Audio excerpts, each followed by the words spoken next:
Good afternoon, everybody, and welcome to the Provincial Office webinar. I hope you're all safe and well. My name is Andrew Rydell, and I'm the Provincial Deputy Grant Secretary, and a special welcome to those of you who are joining us for the first time.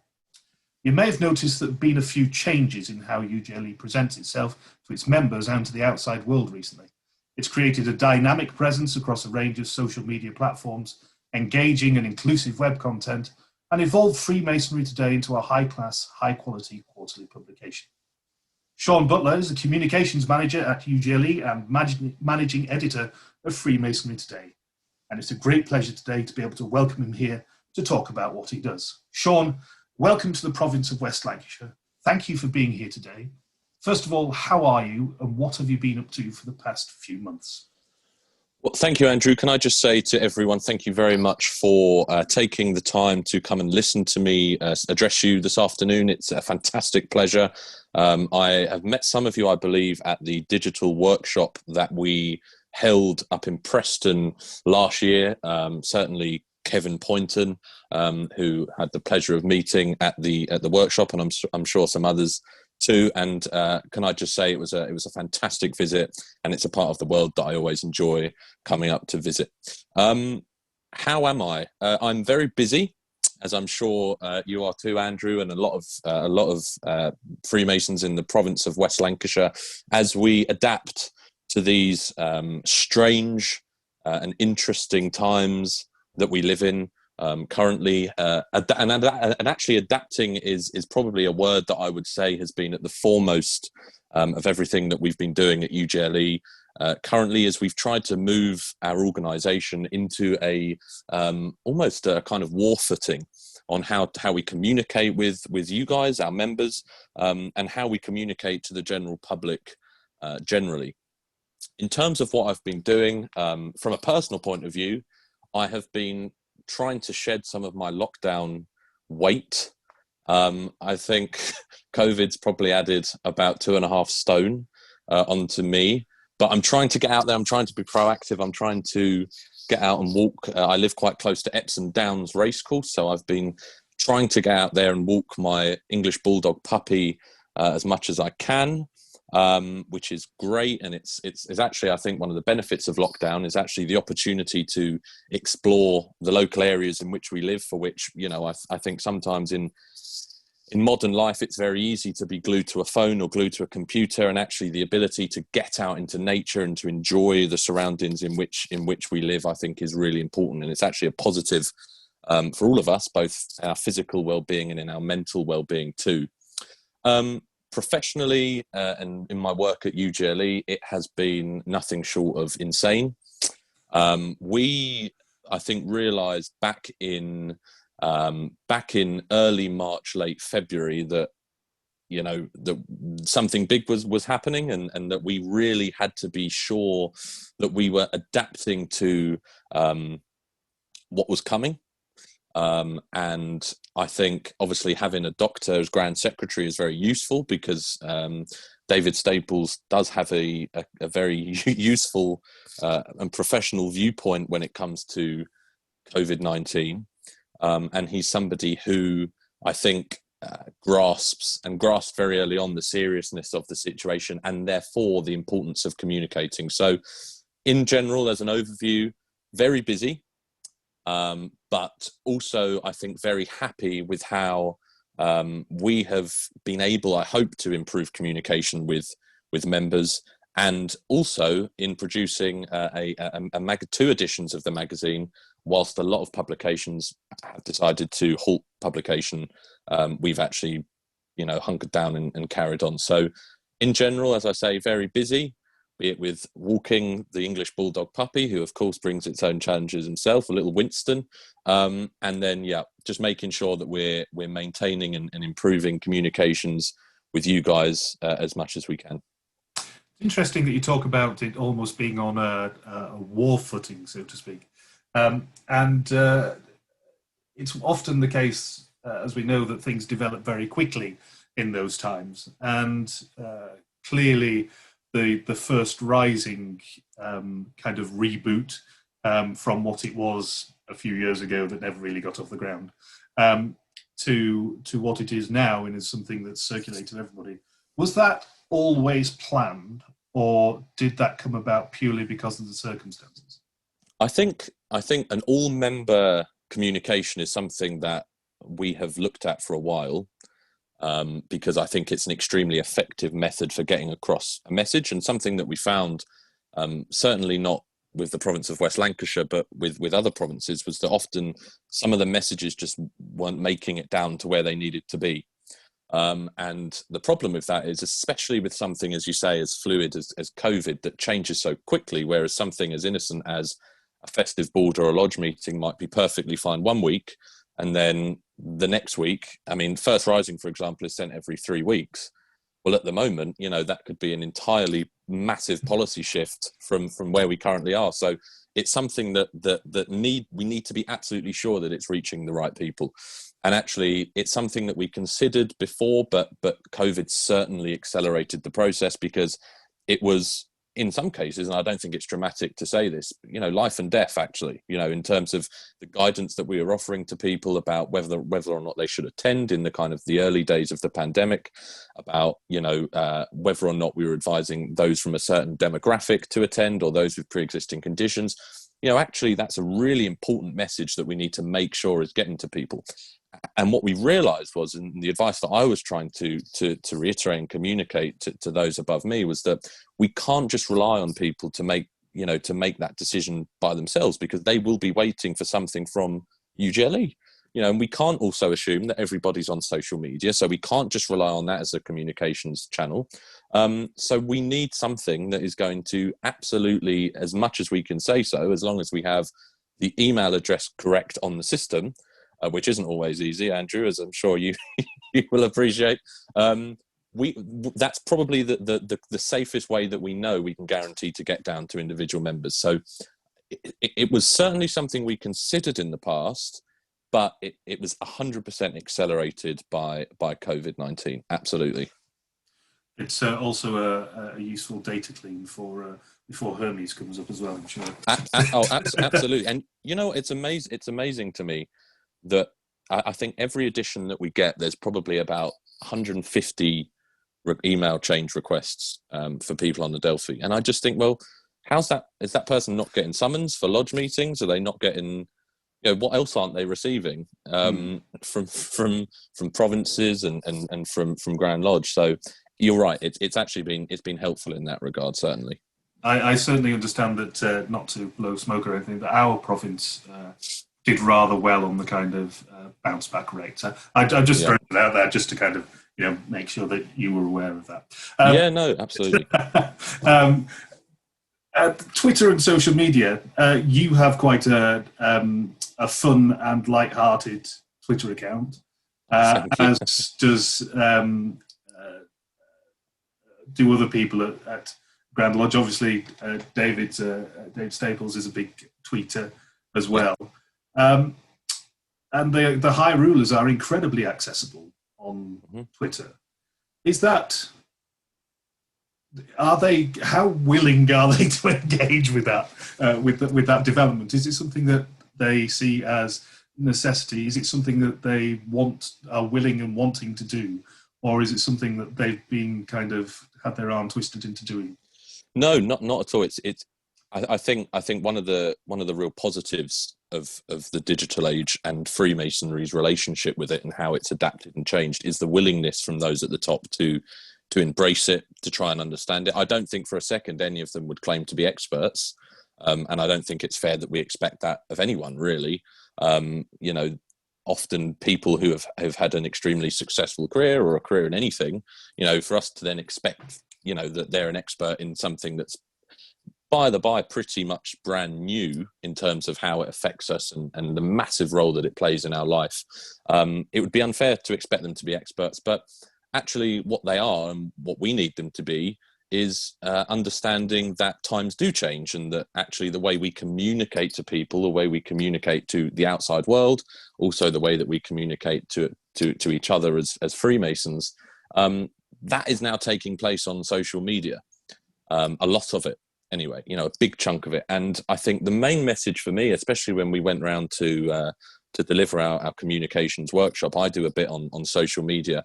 And something I say to the attendees is, social media isn't going anywhere. I don't think we can honestly write it down now as, a kind of, it'll be gone in a few years. It's just a bit of a fad that we can kind of hope moves on and we can get away with not engaging with it. I don't buy that for a second. And actually, if you look at the statistics, just ridiculous amounts of people using this stuff, often for free, which is a fantastic opportunity for us to reach audiences that previously we wouldn't have had a hope in hell of talking to. A good example of this is our official United Grand Lodge of England Instagram page. When you look at the demographics of the people engaging with that, I mean, Instagram itself, massive amount, over 85% of users of Instagram are under the age of 35, for example. So if you look at our Instagram page for UGLE and you look at the demographics there, what you see is that actually over 90% of people who follow and engage with our posts on Instagram, which is obviously a photo sharing app, are under the age of 30, between the ages of 18 and 30. So that's over 90% of that. And then over 80% of those are males.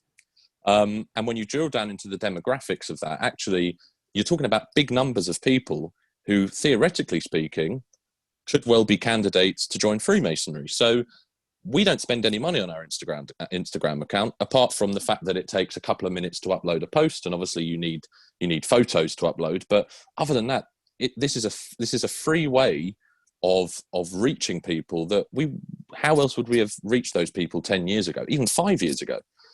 So I think the point that I try to make often when I'm having conversations with people at UGLE is, we need to make sure we're using this for the positive of Freemasonry. That's not to say there aren't negatives, because of course there are. Anyone who has a Masonic social media account or who has looked on social media and under the kind of hashtags Freemasons or whatever, you get your fair share of Illuminati spammers and people promising wealth and cars and Lamborghinis, and all you have to do is send over $200 via Western Union, and all of your wildest dreams will come true. We all see that, but actually, if we can harness that power that social media has and get across those messages that we have, that we've market research, we know these are effective. We know these things work with the general public. So a little bit more on that. We commissioned some research with CT Group a couple of years back now, where they literally got a group of people together who had no previous understanding or experience of Freemasonry, and they asked them a series of questions. And one of them was, they were asked to rank a series of organizations to understand and basically give their opinions on what they thought about Freemasonry. And we essentially, as Freemasons, ranked lower than the Illuminati, the Bullingdon Club, and the Bilderberg Group, which wasn't good, essentially. But the fascinating part is that when they were actually told about what Freemasonry is, when they were given the script, so to speak, they were told, actually, did you know this about Freemasonry? Did you know that Freemasonry does this much for charity, etc., etc., etc.? What we saw is that it massively changed from being, I think it was like -15 negative, completely swung to +15 positive. And what that demonstrated is that when people know, when you tell them, when you're proactive in getting the message out there about what Freemasonry actually is, people's opinion starts to shift. And what the research demonstrated was that actually people are quite passive about Freemasonry. They don't particularly care, but they often start from a very negative viewpoint. And actually, if we get the word out there and we kind of spread the message about what it is that we actually do, and we show that we're actually open and willing to tell people what it is that we do, we see it completely go the other way. Has that research been kind of continued? Is that something that's been done on a regular basis? Yes. I mean, sorry, Andrew. Yeah, that particular piece of research was I think kind of independent for that particular period. But I know that Michael Ward, under the membership work, and the membership working party are extremely proactive in talking to people and understanding what it is that kind of both from an internal and an external point of view. But that particular piece of research was independent for that particular project. Yeah. Can I move on to Freemasonry today now? Sure. It's obviously a massive effort to put together a publication like that. First of all, how many are involved in it, and what kind of the process do you go through? How far in advance are you planning, etc.? So we have a contract publishers who manage the design and obviously the printing and the distribution. That's all managed by them. But in terms of the content, we have an editorial panel. So that is myself. That is Michelle Warville, who's our Director of Communications. That is the representative from the contract publishers. We have Barry Hughes, who heads up marketing for the Museum of Freemasonry. And we have Guy Roberts, who some of you probably know. He's the press officer for the Masonic Charitable Foundation, the Freemasons charity. And we have a couple of other people who come in from an advisory point of view. So Ian Chandler, who's the Provincial Grand Master of Surrey. He is also the chairman of the Communications and Marketing Working Party. Ian will occasionally sit in for the editorial meetings and give his opinion on certain things. And essentially how that works is that before the meeting, I will collate some content that I think is particularly interesting and that I think our members would find particularly enjoyable to read. And that will mainly consist of a main kind of 3 or 4 page interview piece, feature piece. And then it will contain a whole load of other things that kind of fit quite nicely into specific areas of the magazine. I then collate that information together and I take it into the editorial panel meetings, and I essentially talk the panel through my ideas for the next edition, how I think things will work. And we have a discussion, and more often than not, thankfully, they listen to me. And we then all go our separate ways. And I then go about the onerous task of herding cats in trying to collate contact information for everyone that we want to speak to. And then the contract publisher essentially organises photographic shoots, and content needs to be written. So that's obviously then subbed out to a journalist who then goes in and writes some of the content. I occasionally write some of the content. Some of the Royal Arch stuff that we have are written by prominent Royal Arch Freemasons. And then essentially it's pretty much that for a while. All the articles then get designed and mocked up into a first draft. It then comes back to us. I then go through and edit it and kind of from a Masonic point of view, just, correct some things or sort of make it a little bit more digestible to people. Or, for example, we don't include, where we can avoid it, we don't tend to include worshipful bros or very worshipfuls or that sort of thing, because the way we see it is that in an ideal world, what we'd like people to do is when they have finished reading their edition of Freemasonry Today, they may well take it along to their doctor's surgery, or they may leave it at their dentist's, or they may do what. And what we don't want is for the person who picks that magazine up and reads through it, we don't want their first experience of Freemasonry to be that they don't understand a word of it. So we need it to be kind of accessible to as many audiences as we possibly can. And then once I've approved the draft, it then goes back and it's printed, and then it drops through your letterboxes or lands in your email boxes, whichever way you prefer. Just going back to what you're saying about wanting people to kind of take it down to their doctor's surgery and make it as accessible as possible, was that partly the rationale behind rebranding it from Freemasonry Today to FMT? I think so. I mean, that was also a kind of stylistic change, because we felt like Freemasonry Today, the original layout was a little bit tired, and it, there's only I think so much you can get out of a design with magazines. I think eventually you do need a bit of a freshen up, and it needs a bit of a new look, so that people stay engaged and still continue to pick up and read it. The thing is, what I'm always aware of is that there's only so much we can do in FMT, in Freemasonry Today.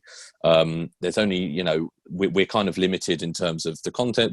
This is a magazine for Freemasons, essentially, and we hope that other people will read it and it will improve their understanding of Freemasonry. But generally, this is a magazine for Freemasons, so we need to make sure that it appeals to the audience that's reading it, essentially. But I think the stylistic change, the reasoning behind that was mainly just a freshen up. We felt like it needed to change a little bit, and maybe it needed to be a little bit more modern.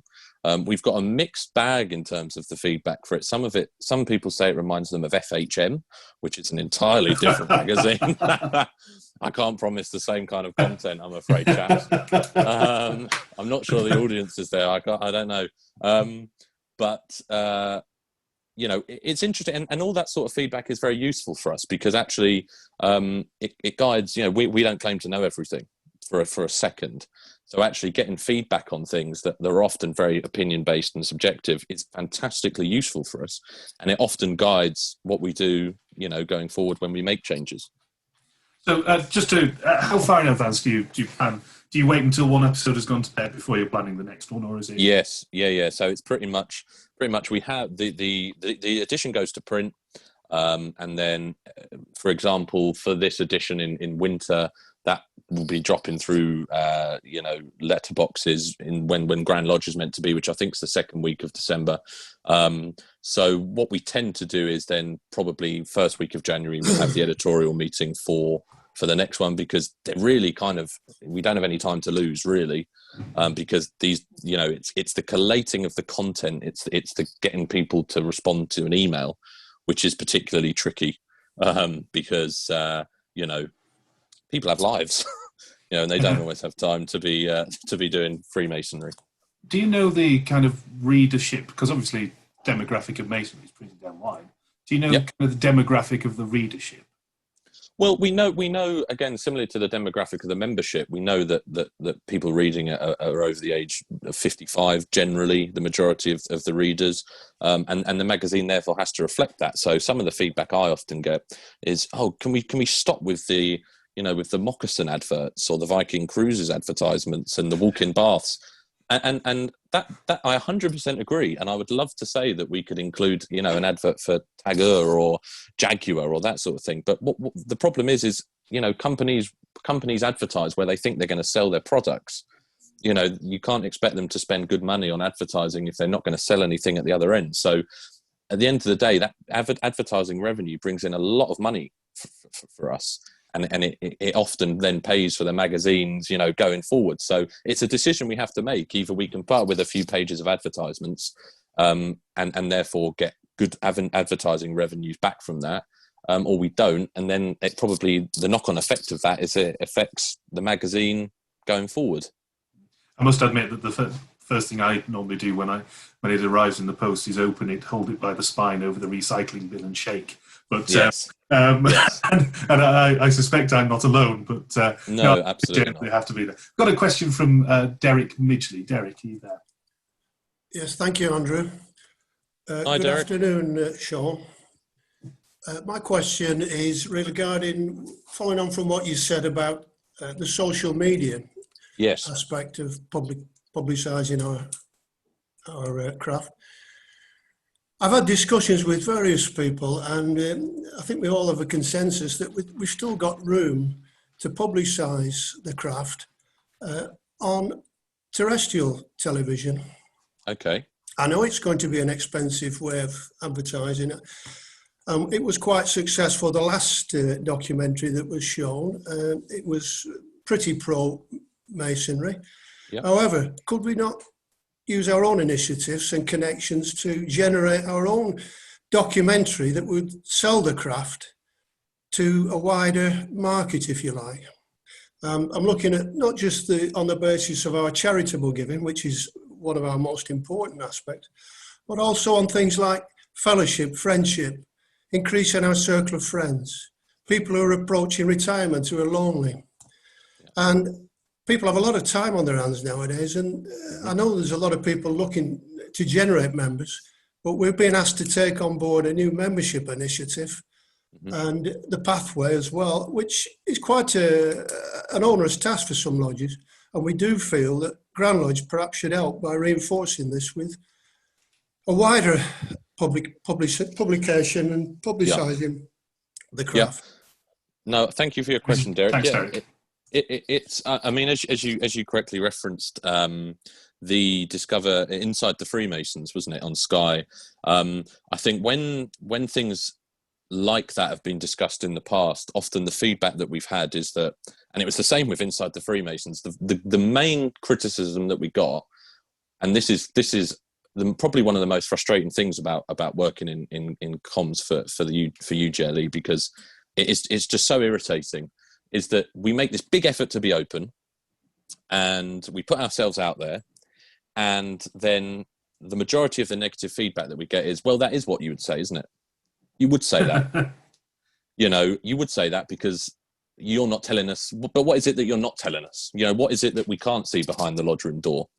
It's that. And the thing with Inside the Freemasons is that we had zero editorial control over that program.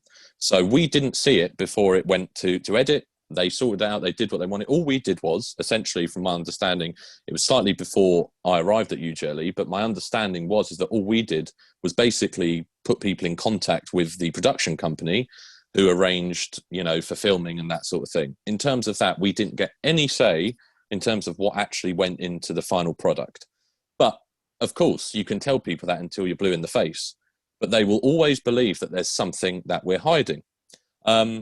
That's my main concern with doing, if we were to go off our own backs and make some kind of documentary, would be that would be the feedback that we'd get. Well, what is it that you're not telling us? And we recently released last year, we created the Discover Freemasonry film, which is a 10-minute film, which I think quite succinctly sets out what Freemasonry is. It looks at the historic side of Freemasonry. It looks at what Freemasonry can offer, someone living in this country in 2019, now 2020, the place that it has in modern society. As you touched on there, Derek, the charitable element of Freemasonry, it kind of touched in all those areas. And it's got a ton of views across social media. I think it's been viewed over 200,000 times across a number of platforms. But again, if you look in the comment section on those videos, and if you look at that, the main thing that we get back is, well, that is what you'd say, isn't it?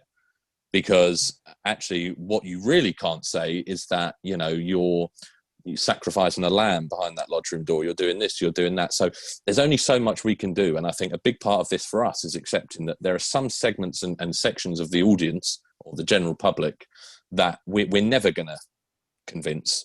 They're never, ever going to accept what we really are. And they're always going to have this idea of us, this misconception of us. And I think what we need to therefore do is forget about them. Don't engage with them, because they're always going to be negative. They're always going to be, throwing it back in our face, because they have a biased set view of Freemasonry, and usually the world in general, that they're never going to move away from.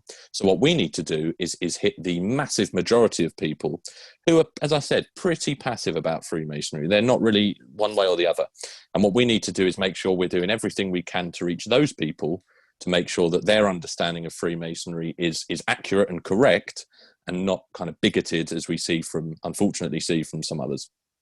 I'm going to come to Derek Nils in a second, but just to follow up on that a little bit, is that one of the reasons why, for example, the Open Day pictures that were shared on the website and things like that included everybody, Lady Freemasons, people from different cultural backgrounds, different races? Was that a very deliberate thing, or was that,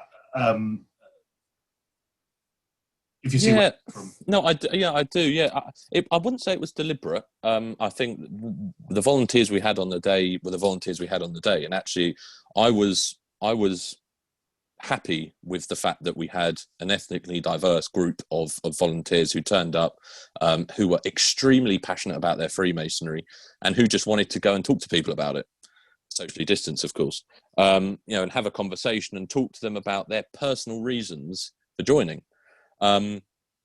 I think it's extremely important, and I mean, you guys are Freemasons. You would have been asked it a million times, I'm sure. This misconception that women can't be Freemasons. That's something that we have been and continue to be very keen to to kind of clarify and kill that one once and forever, because obviously we all know that women can be Freemasons. They can join the Order of Women Freemasons, or they can join the Honourable Fraternity of Ancient Freemasons, which are two female Grand Lodges in this country. So that's just quite frankly not true. The nub of the question is what they actually mean is that you don't admit women in UGLE. That's the reality of it. That's what they really want to get to. But the reality of that is that from my experience, and certainly talking to Elaine Malone, who is the Deputy Grand Secretary for OWF, they don't want to join UGLE. They're perfectly happy as they are. In fact, a lot of the female Grand Lodges used to be co-masonry lodges, and they actually kicked out the men. They had enough of them. They didn't want anything to do with them, and they formed female-only Grand Lodges. So again, we have a written statement of cooperation with the two female Grand Lodges that says clearly, signed by David Staples, signed by the Grand Masters of both of those Grand Lodges, that we are 100%, we recognise each other, and we will support each other where we can. Obviously, they're a lot smaller than we are, so where we can help promote them, we do so. And yeah, I think getting them out there in front of the building, visible and seen by people, wearing the same apron as I was wearing, wearing the same apron as the other guys, the other volunteers were wearing. It plays a massive role in killing one of those really monotonous misconceptions that people have about us. And they hit it with us all the time. That's probably the main thing that comes up. If David's being interviewed by a journalist, that will be the thing that he gets asked. So actually, it's a really good way to immediately challenge that misconception. Well, that's not actually true. Women can become Freemasons. I always use the analogy of playing rugby, actually. It's same club, different teams. Yeah, absolutely.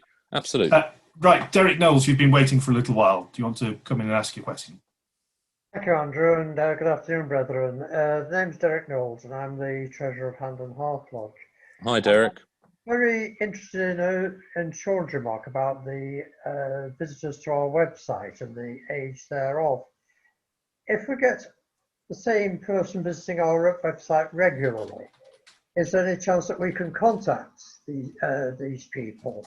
I know that when I'm on the internet, either booking a holiday or insurance, I get invited into a live chat. I get asked if I would like to give my contact details. Is there any way that we can contact these regular visitors? Because using the logic of Arkwright in open all hours, if we get them into the shop, we'll have them.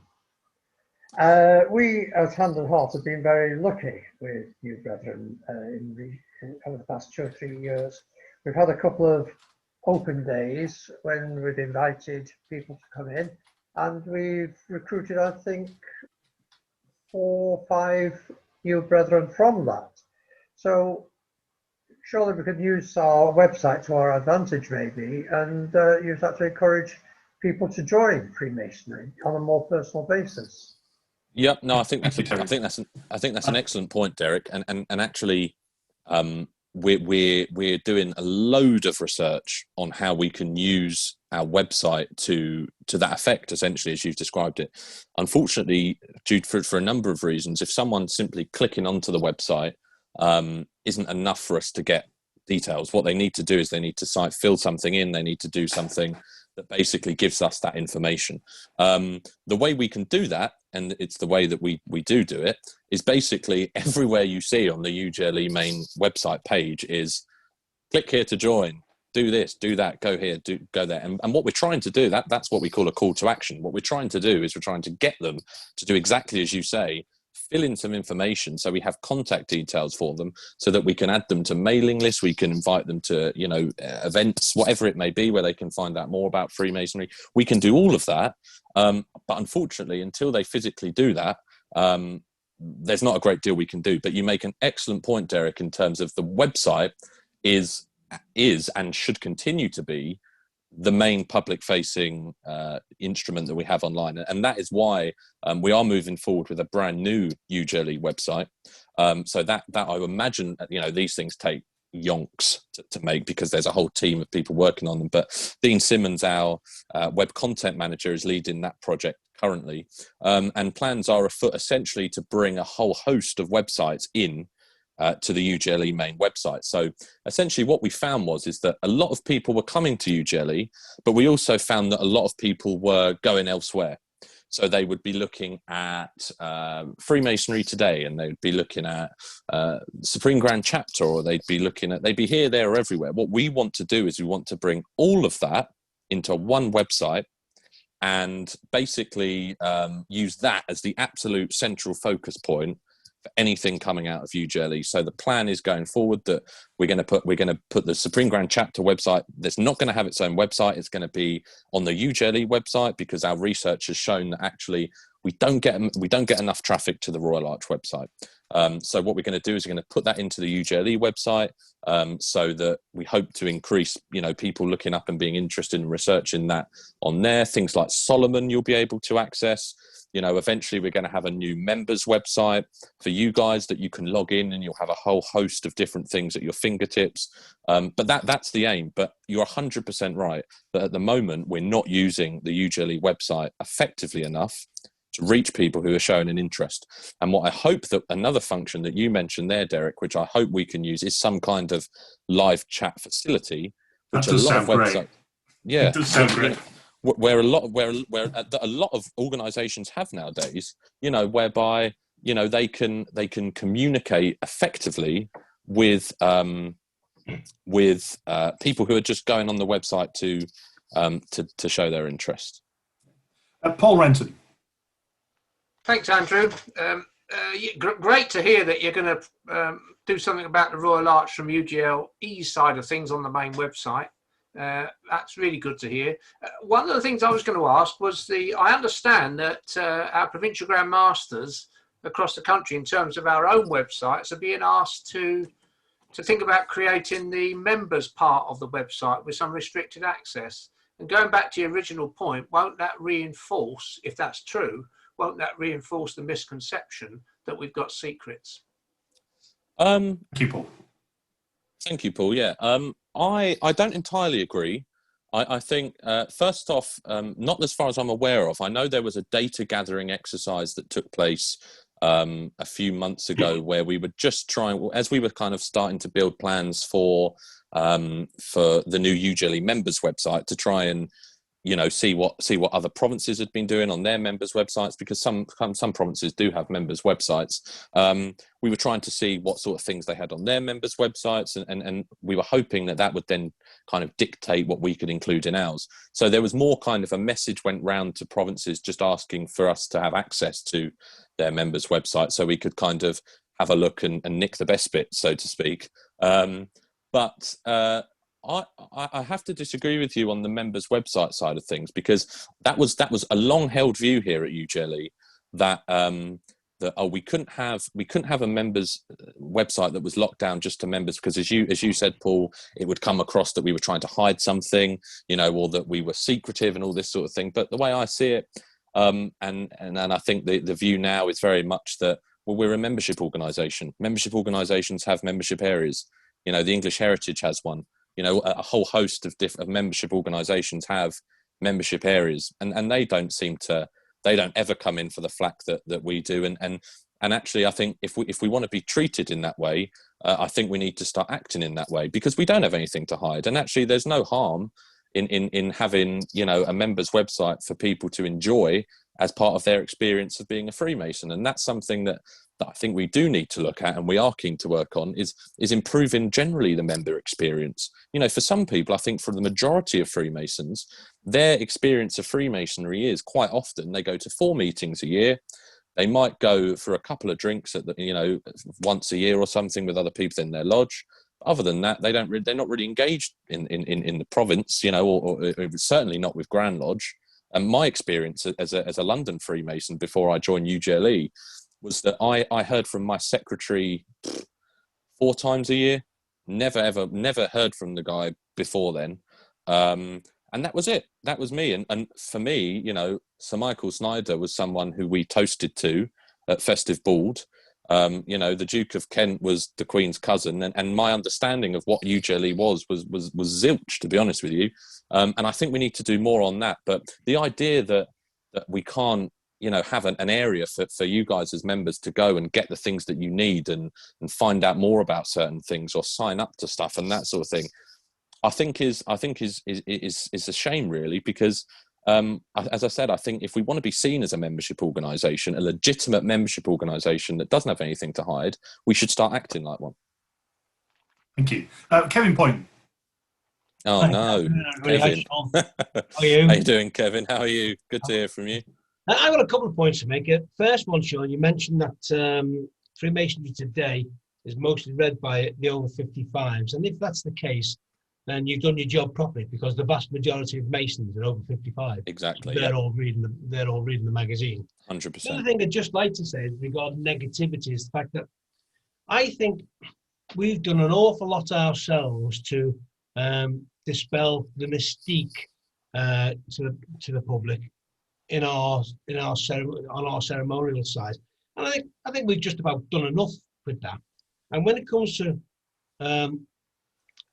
to talking about negativity, I think we have to work on basically the bits that we do best, and that's not just money, because everybody's throwing money about now, and I'm not being disrespectful when I say that, but everybody is throwing money about now.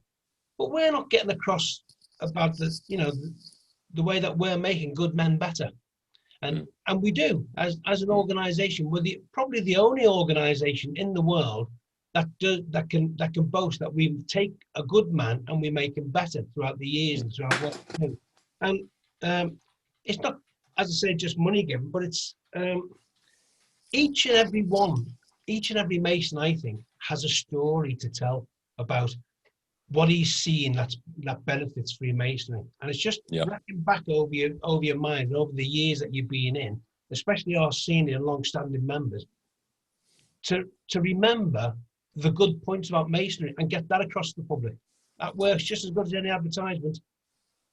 You're on a one-to-one then. Yep, I don't disagree with you, Kevin, at all.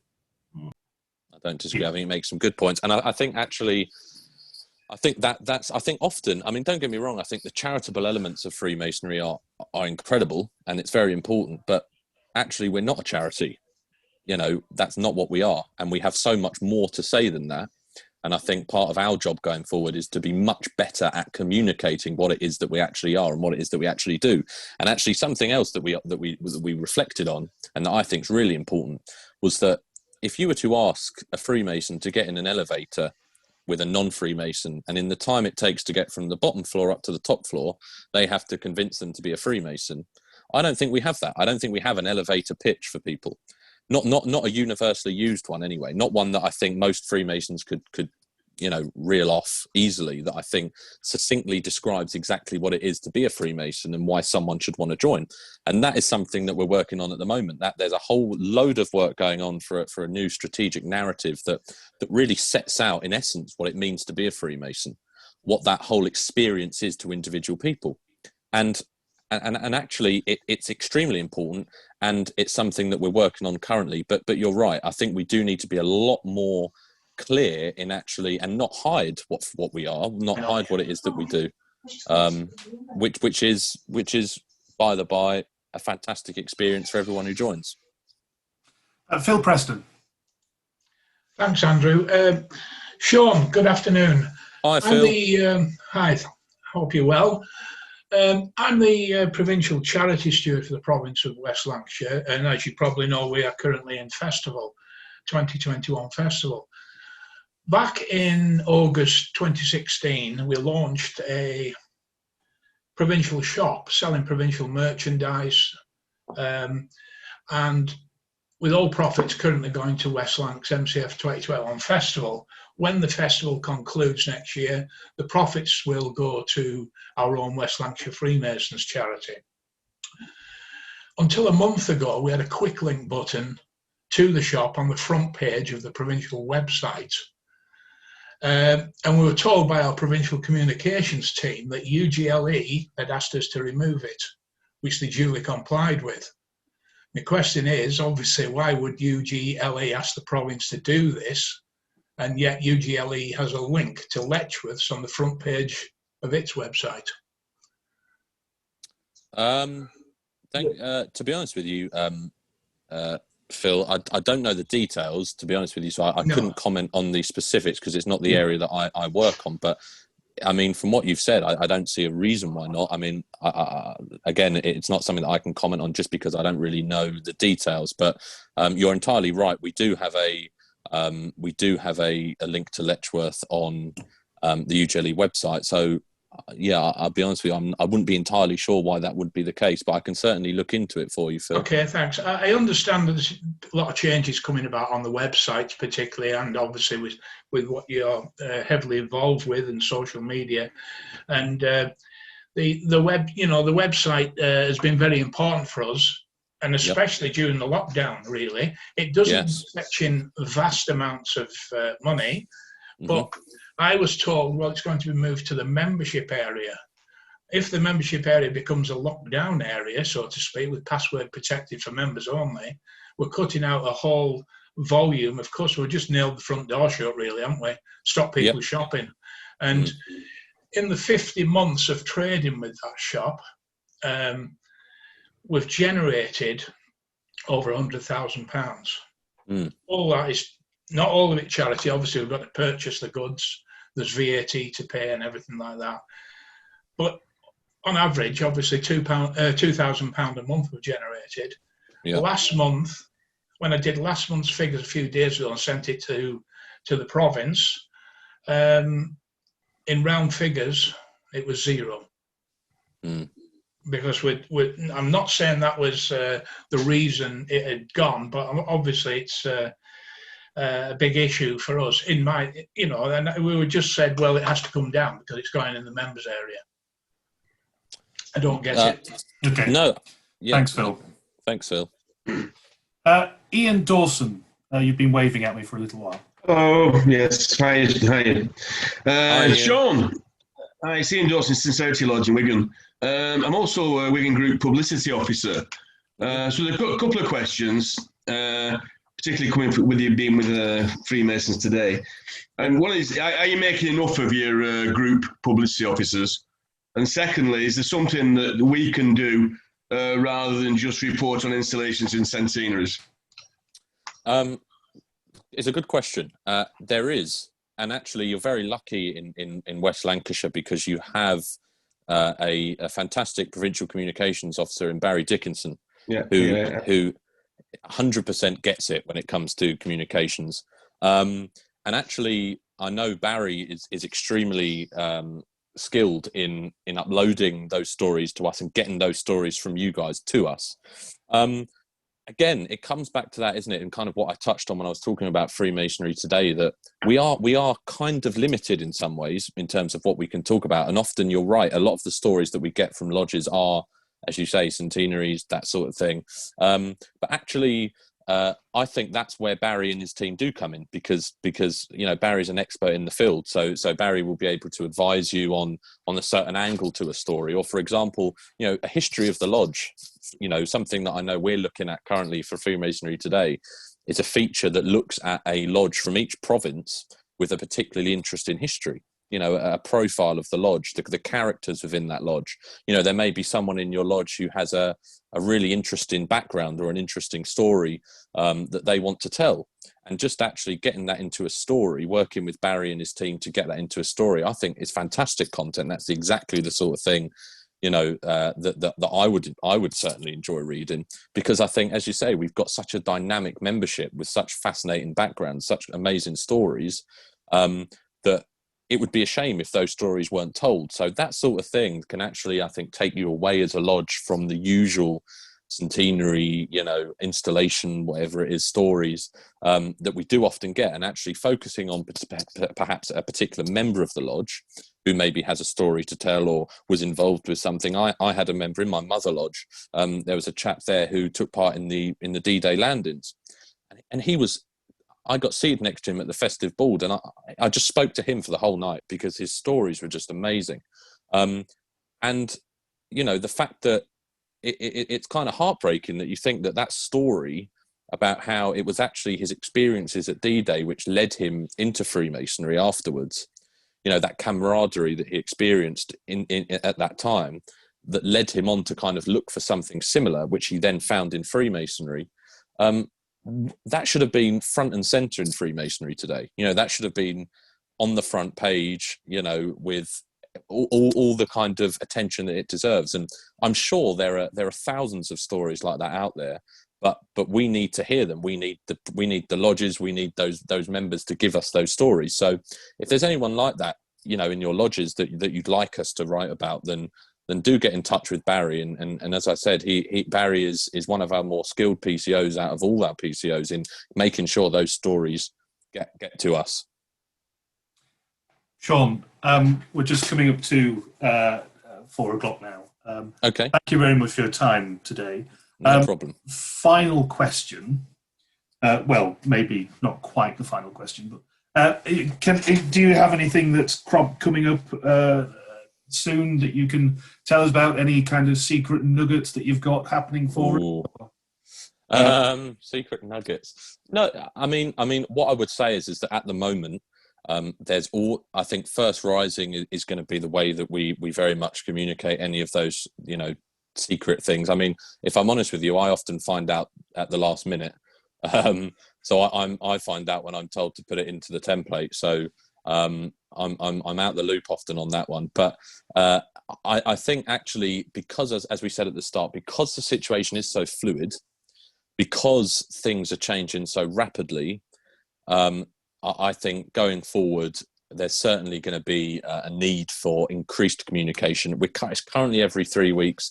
That may well change. There may be one, every couple of weeks. We don't know yet. We're looking at it to see if we think it's worthwhile. But I think, one thing I would like to say is that genuinely, the support of members is absolutely vital to us communicating what Freemasonry is and the benefits of Freemasonry. And even just from this Zoom call, I think what's been really aptly demonstrated is the passion that people have for Freemasonry. And what we want to do and what we need to do and what we've been, to be quite frank, rubbish at previously is harnessing that passion and communicating it to non-Freemasons. Because as I said, it's been demonstrated so much even on this Zoom call. And what we need to do is get that across to people, because what better way to sell Freemasonry to people who aren't Freemasons or don't know anything about Freemasonry than showing them someone and showing them some of the passion that we've seen demonstrated on this call. I think that's the way that we do it. We're getting there. We need your support still to get there and to get on social media, to talk about your Freemasonry, to let us know your experiences of Freemasonry, to share your stories with Barry and his team and get them up to us so we can share them with the other provinces, the wider provinces, the world, the districts, whoever it may be. And we can really get those stories out there. And I think if we do that, the way David Staples, refers to it, is the power of the 200,000. To improve public perception of Freemasonry is a bit like turning an oil tanker.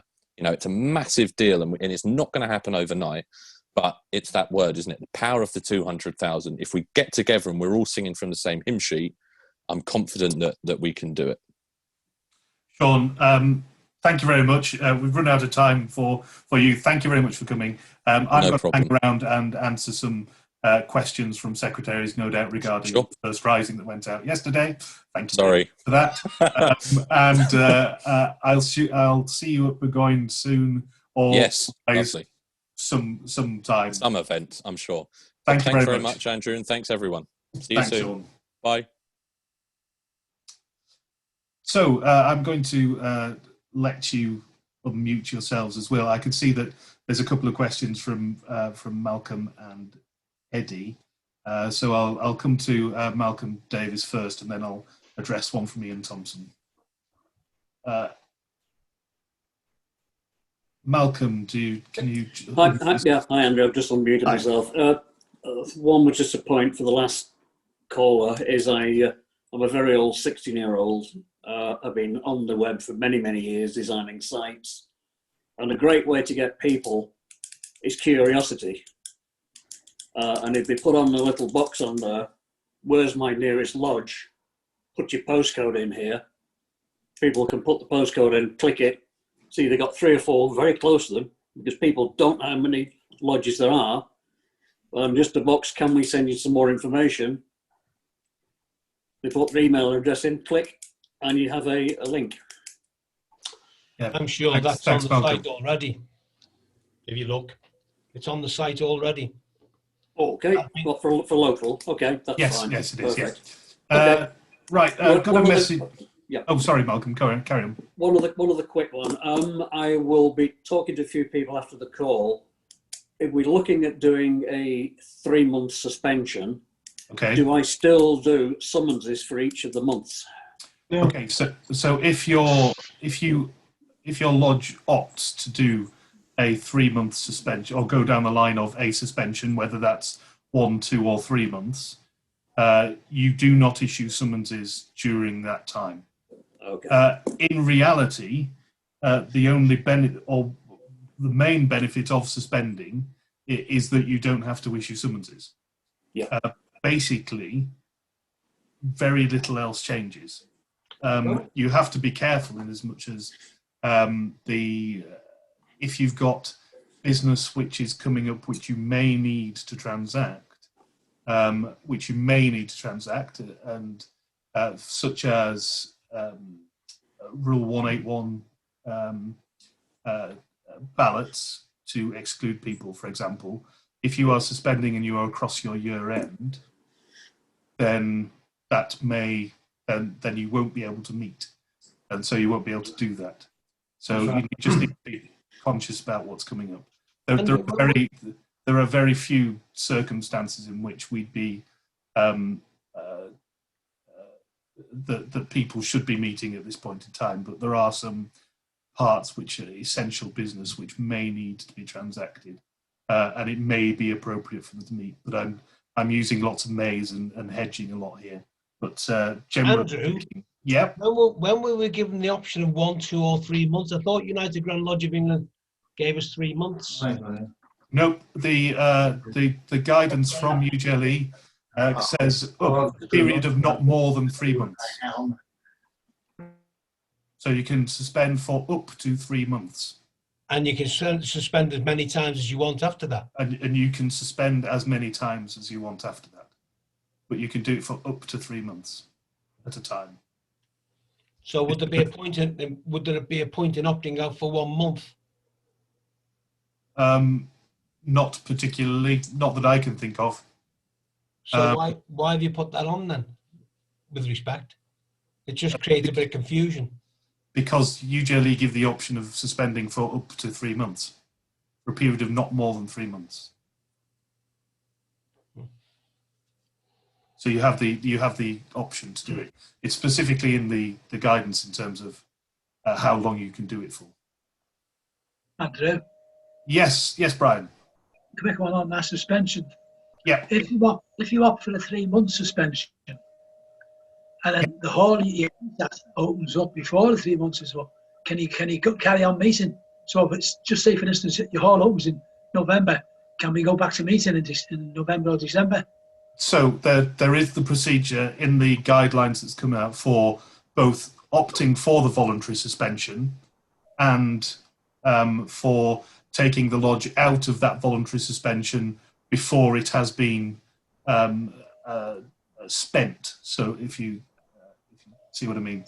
So basically the process is exactly the same but reversed, as in 2/3 of the membership would have to say that they want to resume meeting before the end of the suspension. Right. So yes, Andrew, there's another very important point to make. If local restrictions are still in place from the government, you can't meet. So it doesn't matter whether your hall's open or closed. If the local restrictions say you shouldn't meet, you shouldn't meet. Absolutely, quite right. So I've got Ian Thompson. I hope. Sorry, you need to unmute yourself.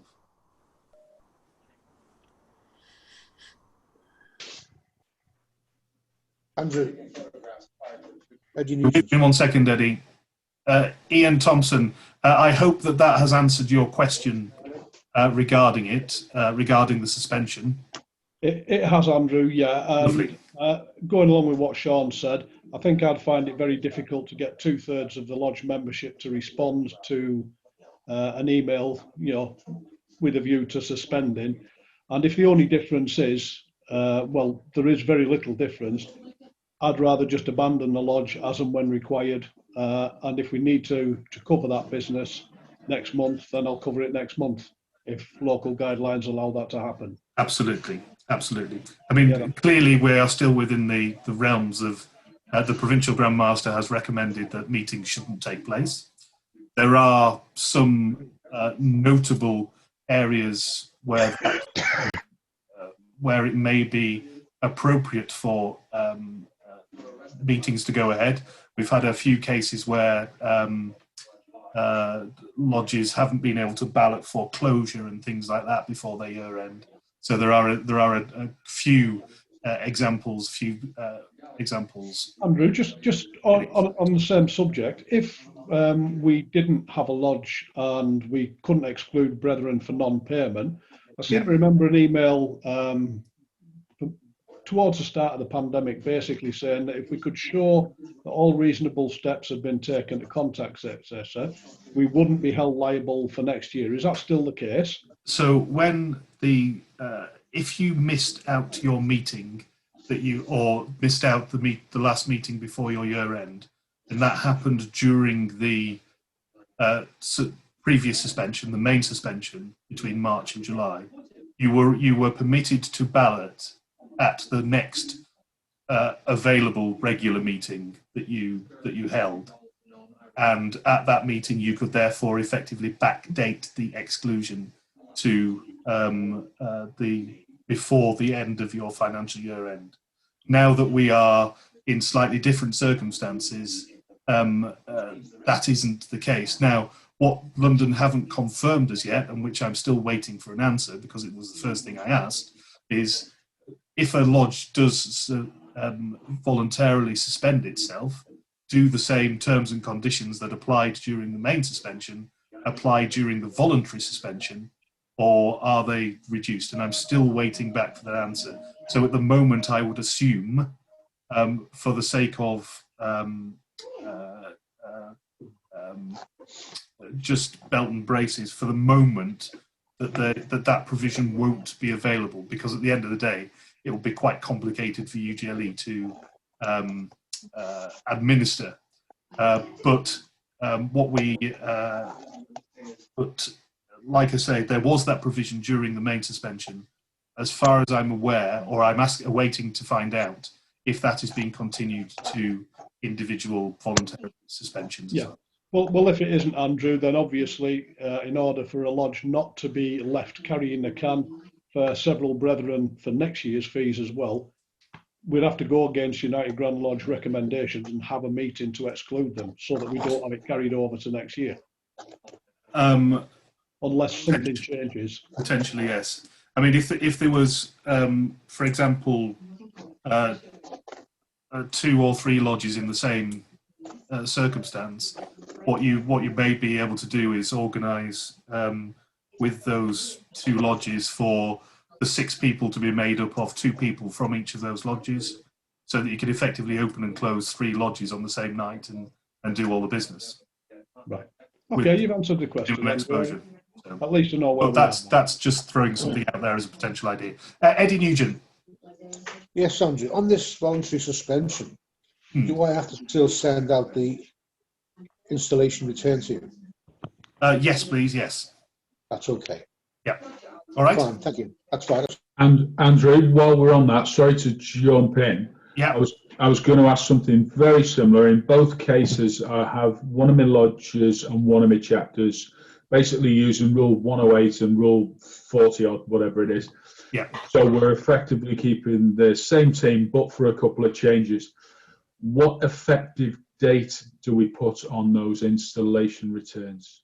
So the date that you would have had your installation, if the master is continuing by virtue of Rule 107 or 108, or where it puts the date that he has date installed, if you put Rule 107 or Rule 108 in that, and then put the date that the wardens would have been, or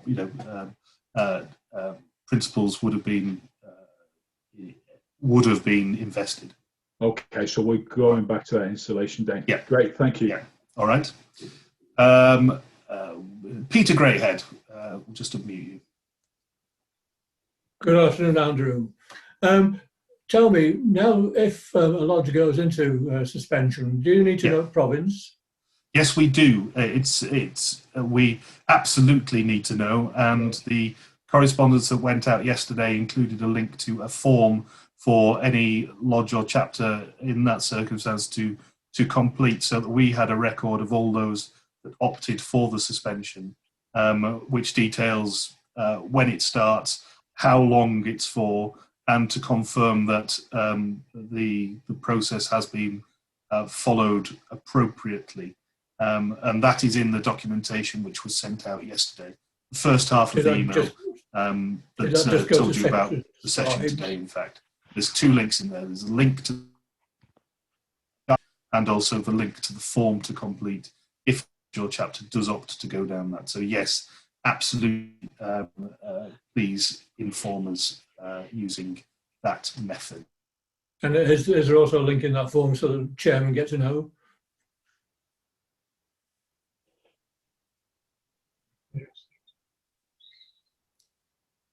Sorry, have we frozen?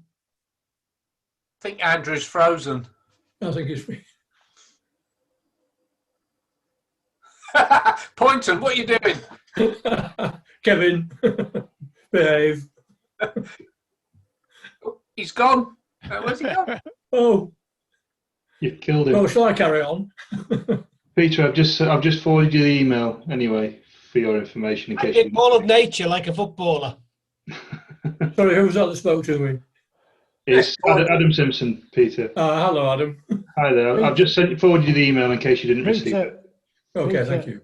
Peter, you seem to have that effect on people. John Selko speaking in Spanish again. Peter, you seem to have an effect on people.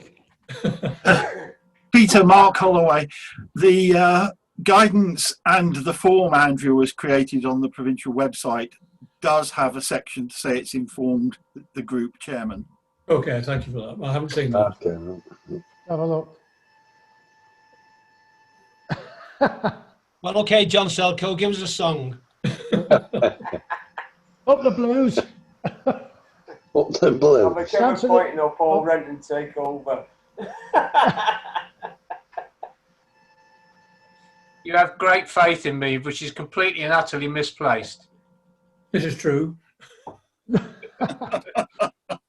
Well, I've seen Lord of the Flies. I don't like this. We're leaderless.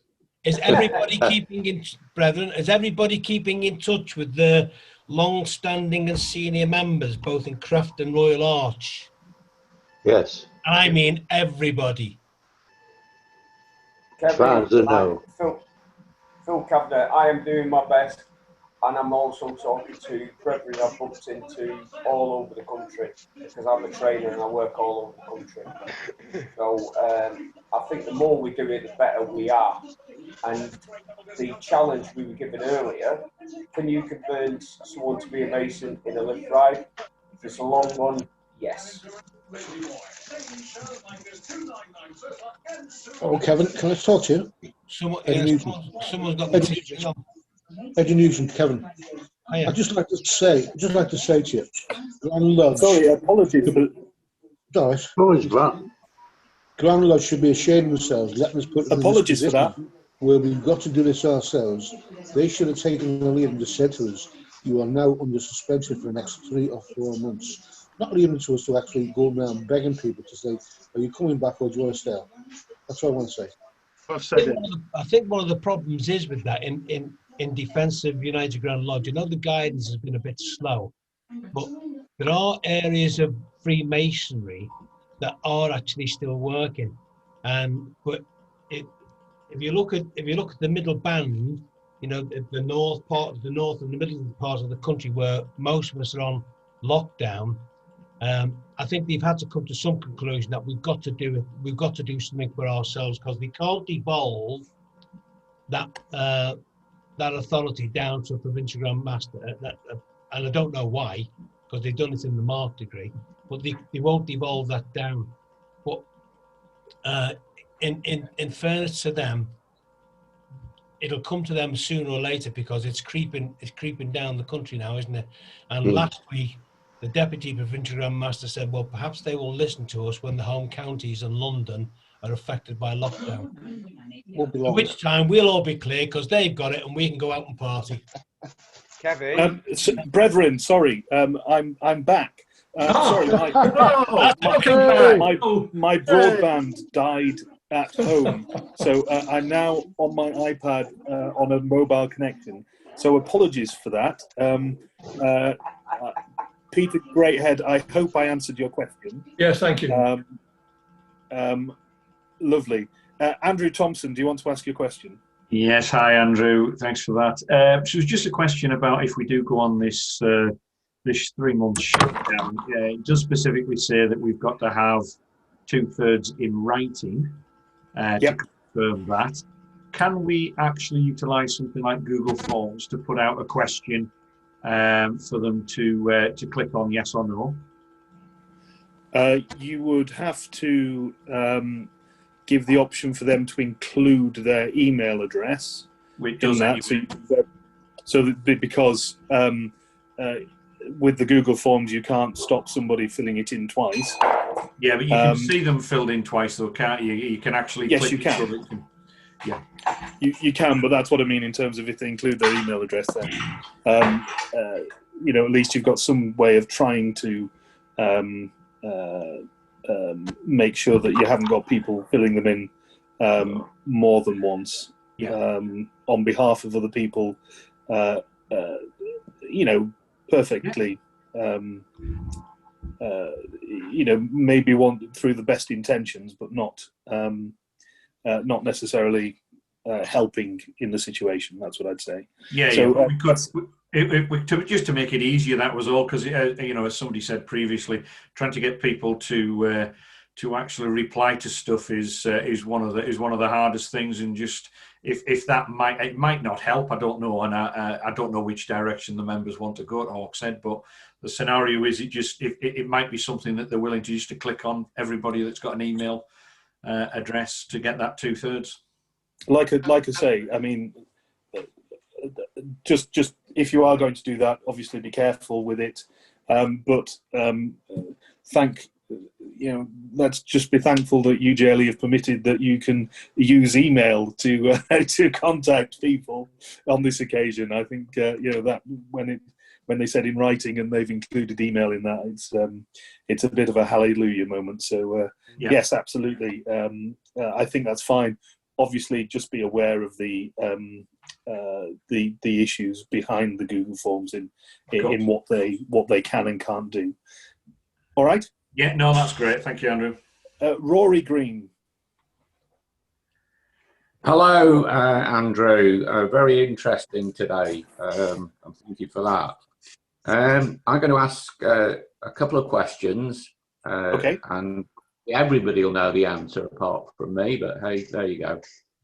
The 2/3 of the lodge members, do they include honorary members? No. 2/3 of the subscribing members. Just the subscribing members. Good, thank you. And the other thing is, we have our installation in January. Yep. So if I got 2/3 of the active members wanting to suspend, would there be business I would have to conduct before that installation if it happens that we couldn't conduct if we were in suspension? You can't conduct any business during suspension. So what you would happen is you would hold the elections. You would hold the elections at your January meeting, and then depending on if the incumbent master is staying on, or if you are electing a new master, will determine whether you need to hold a further installation within 5 weeks of your January meeting, or the incumbent just continues on the night. So it depends, basically, but you can't if you are suspended, you can't conduct any business. So we can't vote for a Tyler or whatever, the secretary and treasurer, whatever the ones you have to vote for before the installation meeting. No. So you can do it at the installation meeting. But you can do it at the installation meeting, yes. This is if you are suspended. You can't. Brilliant. Thank you very much. You can't hold the meetings. All right. David Brickhouse. Thank you very much.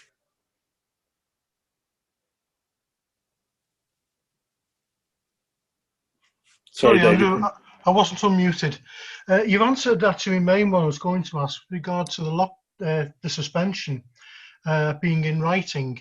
My understanding was it can be done by email. Now, the email goes to the worshipful master. Is it only the worshipful master that can supply that form to the provincial office? Because I have a worshipful master, as you probably know at St David's, who's not very computer literate, and he might want to devolve it. No, that's absolutely fine. It can be completed by the secretary on behalf of the worshipful master. Thank you. All right. Yeah, thanks very much. No problem. David Cook.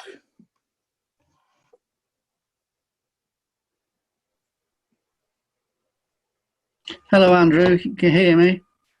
Yes, I can. Yeah. Oh, good. Right.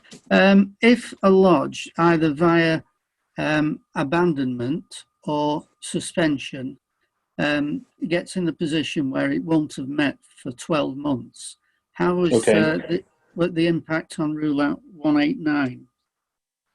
Which says if should a lodge fail to meet for 1 year, it should be liable to be erased. Yeah, okay. So this we think is going to be more of an issue for chapters and past masters lodges initially. What London said during the main suspension was that it won't affect any continuity. So the 4 months that were suspended are effectively added on to the year. So you have effectively 16 months to meet, which obviously eases things up a little bit. What you still have to be careful of is that it is potentially the case that if you don't meet, you might miss the 12-month window, but you just have to take count of when your next meeting after that is, because it may be the case, as was with the case of Provincial Grand Stewards meeting, that it was going to be outside the 16-month window, so they're meeting anyway. And so lodges and chapters do need to be careful about that. Thank you. All right. Andrew, can I just check if we've applied for a 3-month suspension, i.e. November to January, surely that adds on to the 16 months? Like the case with the backdating of Rule 181, I haven't had that confirmed from London. It is one of the questions that I've asked. Thank you. Andrew, can I ask a quick question? Peter Tyee. Yeah, thanks very much. Just a quick one on the notes that came out from there. It was talking about before the notice can be sent, the master must obtain a written agreement of 2/3 of all subscribing members. Any member who does not respond, signifying his agreement, has therefore cast the vote against voluntary suspension. Correct. So if you get the vote through and you're in suspension, so you're in your 3-month suspension, and then you decide that you want to come out, anybody that doesn't vote to come out, how is somebody who doesn't reply, how is their vote taken, if that makes any sense? Against the motion. It's always against the motion. Yes, that's right. Smashing. Thanks very much indeed All right. for that. Cheers, Andrew. Yeah, no problem. Right. Thank you, Peter. Mal Myers, sorry, I'll just, if you can just unmute yourself.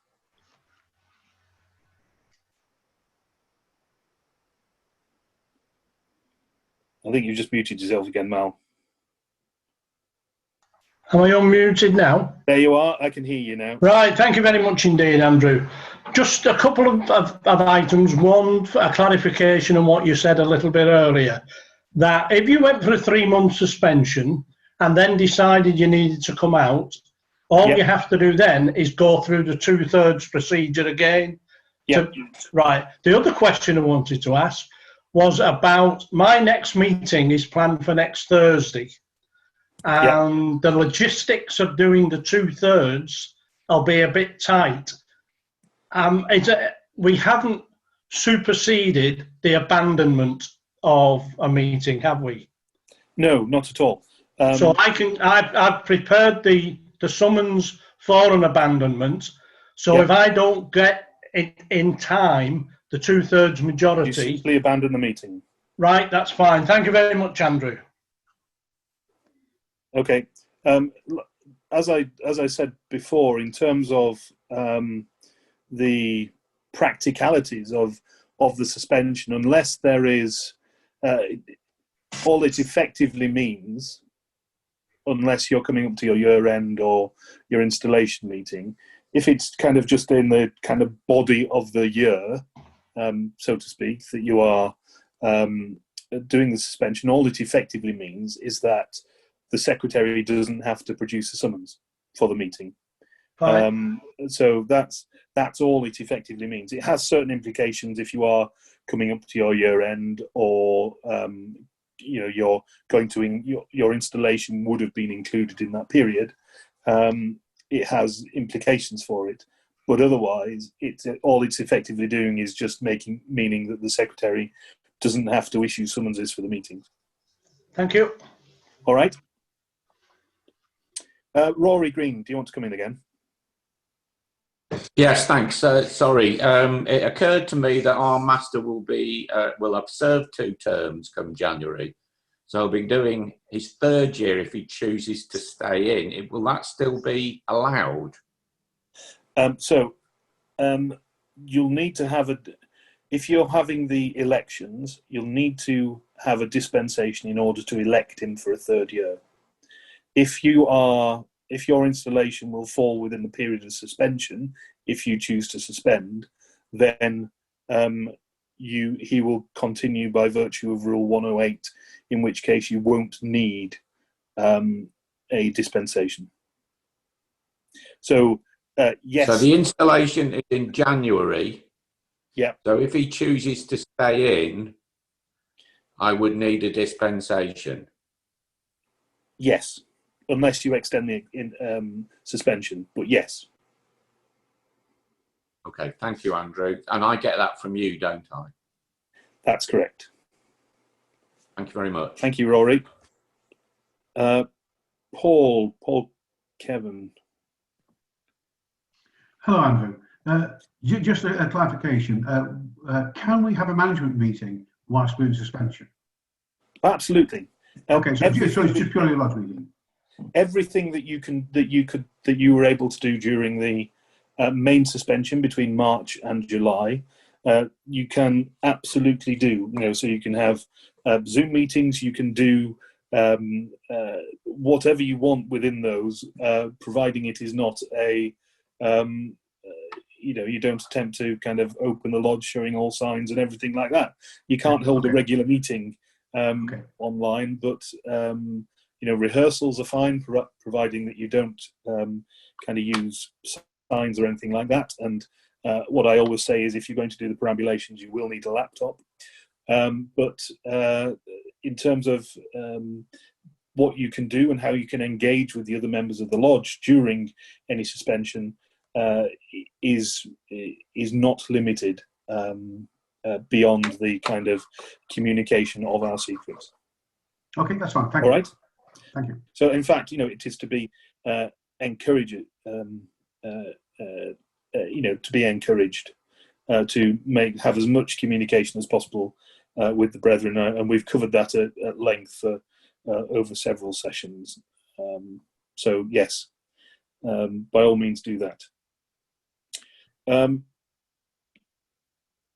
Okay, it's just a question on chat from Rodney Holt. my lodge as a non-member, it wishes to make it will suspend. So you won't be able to backdate the ballot for the honorary member into before the suspension, and that's actually the case for the main suspension as well. Between March and July, you're not able to backdate them. So no is the answer. It would have to be done through a meeting. You'll have to forgive me. I can't scroll through the pages like I was able to do on my computer, which is still not working. So I can't see if anybody is waving at me. I see that there's no hands up in the participants chat, and there's no questions on the text chat. Does that mean that we are finished for the day? Because I can't see at this point in time. I have a question, Andrew, if it's permissible. Yes, by all means, go John ahead. Pitches. What it is, we have a candidate who's been wanting to join our lodge since last January. We was going to initiate him in April. Unfortunately, that wasn't to be. Can a candidate be obligated just to get him into the lodge as a member and then do this ceremony, a full ceremony at a later date? No, absolutely not. Right. Right, No, thank you. and at the moment we can't have ceremonies at the moment because I understand that. You need 5 masons plus a tiler to open up the lodge. You can't have that. You can't have a non-mason because then they wouldn't be included in the. You won't have enough people within the 6 to open it up. So Right, no, thank you very much for that. You can't, unfortunately. All right. I appreciate that. Thank you. Andrew, Paul Smedley from Broadwater Lodge. Hello. I have a question. Hello, Paul. Hi. I'm just looking through the guide to the temporary measures that came out yesterday. In paragraph 7, it's talking about conduct of administrative business using the video conferencing facilities. So you open, Yes. call off, do the little bits in the video conferencing, call back on, and then do. Yeah. How do they physically envisage that working? When you call off, does the secretary have a laptop with people in, or does everybody that's present in the lodge join on their own personal device? How do they physically envision that will work, or don't they? I have absolutely no idea. No, is it the just answer. occurred to me whether 7 or 8 people are all going to be doing that with their laptops and personal devices. I think in terms of practicality, if you're going to go, remember this way involves actually meeting. And at the moment, we're in a position where the advice is not from the Provincial Grand Master is not to meet unless there is a pressing case for meeting. So as such, you know, this I don't think this will be used. This provision will be used very much. And actually, this isn't a new provision. This has been in since UGLE were talking about this since July when it was available available to brethren. It's just something that struck me as I was reading through the notes. That was all. I think in terms of practicality, if it became necessary to hold a discussion on a particular point within the lodge meeting of such magnitude that was sufficient to warrant opening a lodge in the first place, I think that the most practical solution is for the secretary to have a laptop with them and to kind of for people to use that to communicate with everybody, as opposed to everybody getting their mobile phones out and trying to log on and that kind of thing. Okay. I don't see this provision being used very often Indeed. in this province. I can understand it for a lodge that meets maybe 4 times a year, you know, maybe in a London lodge or something like that, where they meet 4 times a year and don't see each other very often. But I think in terms of providing that there is good contact and good communication between the lodge beforehand and between meetings and more regularly, which we generally speaking and have been encouraging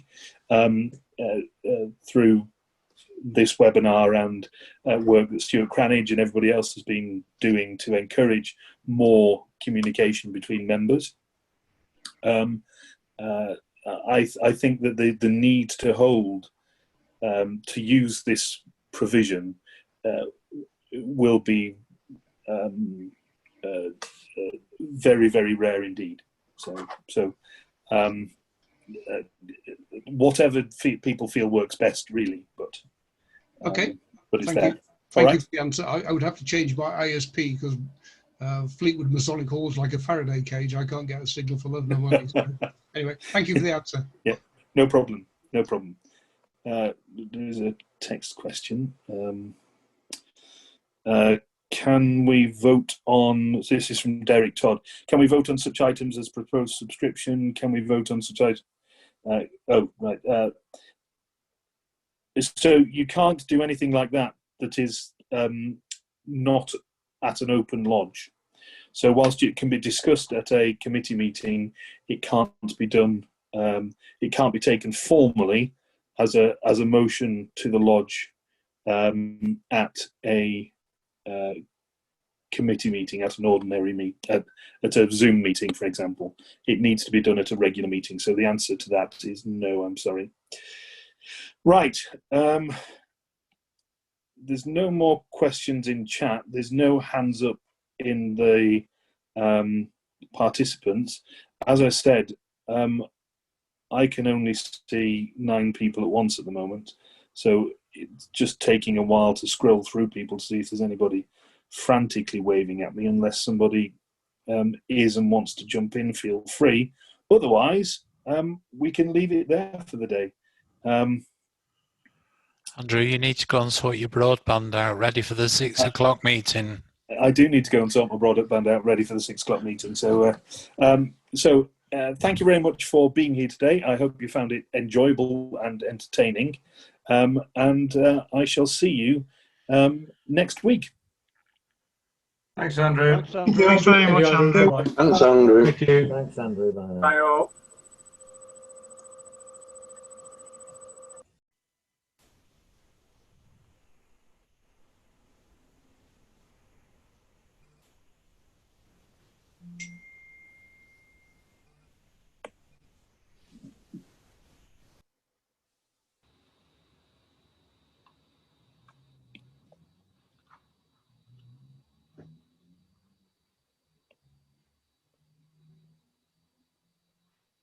Oh, sorry, Malcolm, you've got your hand up. Did you want to ask a question?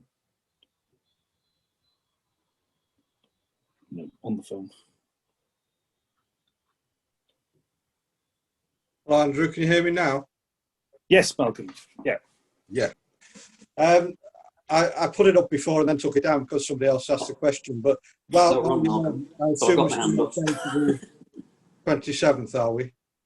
Yes, Yes, I've yes. told the webinar. I'm going to ask clarification. Yes, that's right. Okay. Did you get my request for the dispensation? I think I did. I did it on the I website. can't tell you at the moment. I can't tell you at the moment because I've got I can't log on. So 3 weeks for the meeting, so no problem. Okay. Yeah. Okay. No problem. It won't Thank be an you. issue anyway. All right. So Malcolm Davis. Hi, Andrew. It's just with suspension, there's no advantage other than no summonses. The question right now is, when I do the summonses for each month, do I have to send them out? Because I sent one out last month and it caused a problem. It just needs to be clear that with the information that goes, was it that people didn't know whether the meeting was happening or not? I sent it out courtesy to someone who had resigned. And he rang me to ask if I could pick him up and take him to the meeting. Right. Yes, the summons does need to be. If you're not going down that route, the summons does need to be issued. However, you can obviously be a lot more clear that that the meeting won't be going ahead. Yeah. Okay, no problem. All right. That's fine. No problem. Thank you very much.